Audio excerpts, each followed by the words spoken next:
فطارنا النهارده مع بعضنا القطايف. كل سنه وانتم طيبين بمناسبه رمضان. ويا رب رمضان مبروك عليكم كلكم اجمعين وعلى الامه الاسلاميه. القطايف النهارده عملناها زي ما قلت كده، بسم الله ما شاء الله لا حول ولا قوه الا بالله. انا مش بحب ان انا احط عليها السيرم. انا مش بحب ان انا احط القطايف في السيرم. انا بحب ان انا احط السيرم كده عليها. تمام، هيكون افضل وهيكون اخف، مش هتشرب سيرم كتير وهتكون خفيفه. دي شكلها يا حبايبي وطريقتها جوه في الفيديو ان شاء الله. يا رب اكون بفيدكم فيديوهاتي، يا رب تكون فيديوهاتي بتعجبكم. ما تنسوش بقى تعملوا لايك وشير وسبسكرايب وتفعلوا زر الجرس كده عشان يوصلكم كل جديد من منار. ويلا بينا نشوف القطايف الجميله دي اتعملت ازاي. شوفوا يا حبايبي، معانا بقى كده الخلاط او الكبه. انا دي كبه كبيره عامله زي الخلاط طبعا.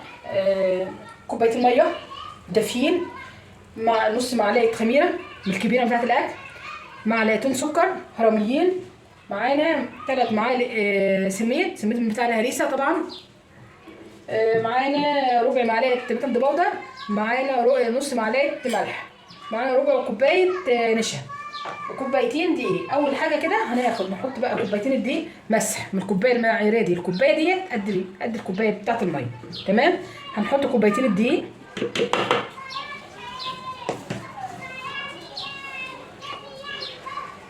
مسح حبايبي. نخلي بالنا لو انت حابه تعملي كوبايتين ونص يبقى هتحطي كوبايتين ونص ميه. نحط البودر والملح، هنحط النشا، لا اله الا الله سيدنا محمد رسول الله. هنحط الملح والسكر،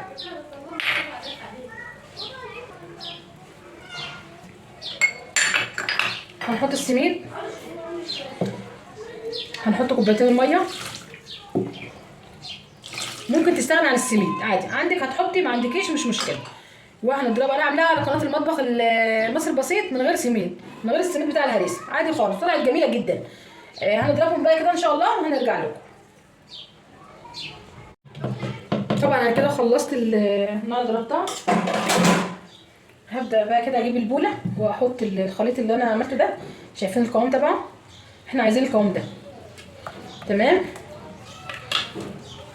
وهسيبه بقى حوالي ربع ساعه تلت ساعه، مش كتير، يا ربع ساعه تلت ساعه. وهنبدا بقى نعمله ان شاء الله في طاسه الكريب او طاسه تيفال لو عندك طاسه تيفال،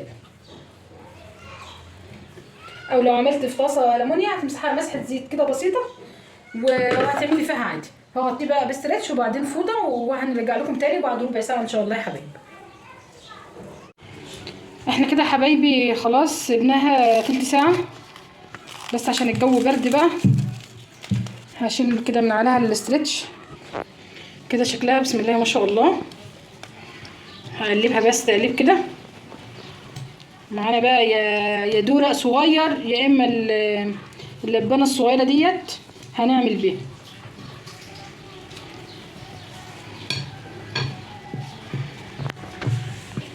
هبدا بقى افضي كده.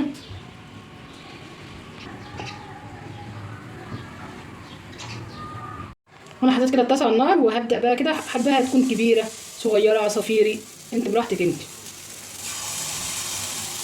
تحطي بقى حاجات بسيطه كده، خيط رفيع كده وهي تفرد بقى مع نفسها. طبعا الطاسه بقى مسحها مسحه زيت بسيطه وتنشفيها على طول بمنديل. هشوف قحا بقى من تحت هتلاقيه واخد لون كده بقى بامبا فاتح او اصفر ذهبي. هنبدا بقى نخرجه. طبعا هتبقى على فوطه صينيه، هنخرجها بقى على الصينيه كده عليها فوطه. وطبعا لما نرص اول رصه هنحط عليها. هنبدا نشوف الثانيه.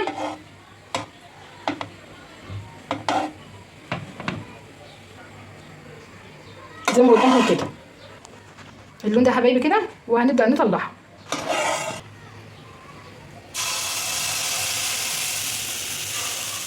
انت في ايدك بقى تكبري تصغري انت في ايدك. طبعا انا كنت بعمل صغيره عصافيري، كل ده هتلاقي ماما كبرها شويه.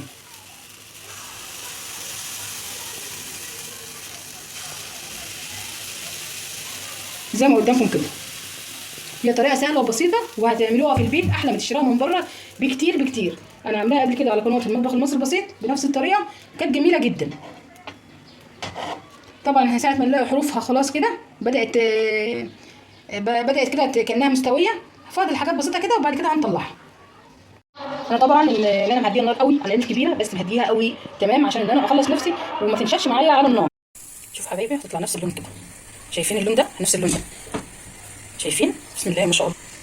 بس حابين تغمقوا عن كده براحتكم، بس انا كده اللون ده حلو، اللون ده حلو عشان خاطر ما تيجي تحمري في الزيت ما يغمقش عن كده منك. يبقى انت عايزه لما انت تحمري هتطلعي اللون اللي انت عايزاه. خلص بقى الكميه كده ان شاء الله ونرجع لكم. انا كده خلصت كميه القطايف بسم الله ما شاء الله، عملت معايا كميه جميله جدا. نغطيها بقى لما نحضر بقى المكسرات تبعها اللي هنحشيها بيها، وطبعا هنكون مجهزين الشربات. احنا كده معانا شويه سكر، معلقه سكر، معلقتين جوز الهند، معانا شويه دقيق، شويه سوداني هنسيبهم يسقعوا كده، وهنقلب الخلطه دي مع بعضها كده.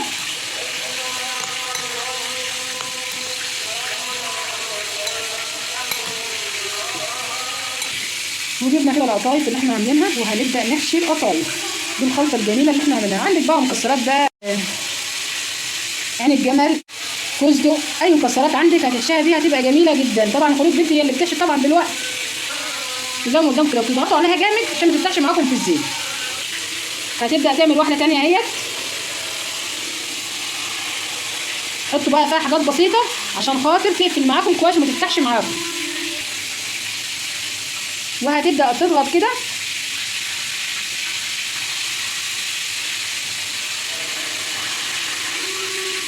زي ما قدامكم كده يا حبايبي. واحده ثانيه قدامكم يا خلود. قرآن المغرب بقى طبعا بيقرا، وبنبدا نحضر بقى اكلنا وافطارنا بقى. كل سنه وانتم طيبين يا حبايبي. اضغطوا كويس، اهم حاجه الضغط كويس. على فكره القطايف دي احلى من بره كتير كتير، خصوصا لما تكوني انت عاملاها بايدك انت في البيت. جربوها بنفس طريقتي هتعجبكم جدا وهتبقى جميله، خصوصا لما تحطي فيها شويه سميد من بتاع الهريسه دي خلاها تحفه وجميله ولها طعم مميز كده. جربوها بنفس الطريقه يا حبيبتي. احنا بقى هنخلص الكميه اللي معانا دي وبعد كده هنرجع مع بعضنا برده واحنا بنحمرها مع بعضنا. احنا كده يا حبايبي خلاص خلصنا القطايف، شايفين جمالها وما شاء الله روعه. تعملوها بنفس الطريقه. يلا بينا على البوتاجاز هنشوف هنعمل ايه.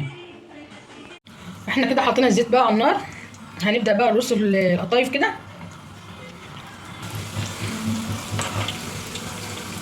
زي ما قدامكم كده يا حبايبي. القطايف جميله بسم الله ما شاء الله. جربوها بنفس طريقه ام منار بجد هتعجبكم جدا. بنحط نشا ليه؟ النشا طبعا عشان ما يتخليهاش تشرب زيت معاكي وتبقى مقرمشه وجميله. هنبدا بقى نقلبها على الجنب التاني بشوش كده اللون الاصفر الذهبي.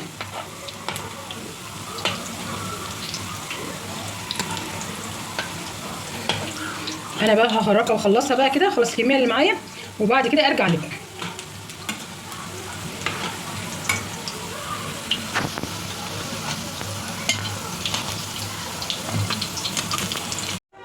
كده يا حبايبي خلصنا القطايف بسم الله ما شاء الله لا حول ولا قوه الا بالله، جميله جدا. هنبدا بقى نحط عليها الشربات او السيرم زي ما قدامكم كده ما شاء الله. هي دي كده طريقتها. يا رب اكون فدتكم فيديوهاتي، يا رب تكون فيديوهاتي بتعجبكم. ما تنسوش بقى تعملوا لايك وشير وسبسكرايب وتفعلوا زر الجرس كده عشان يوصلكم كل جديد من منى. والسلام عليكم ورحمه الله وبركاته.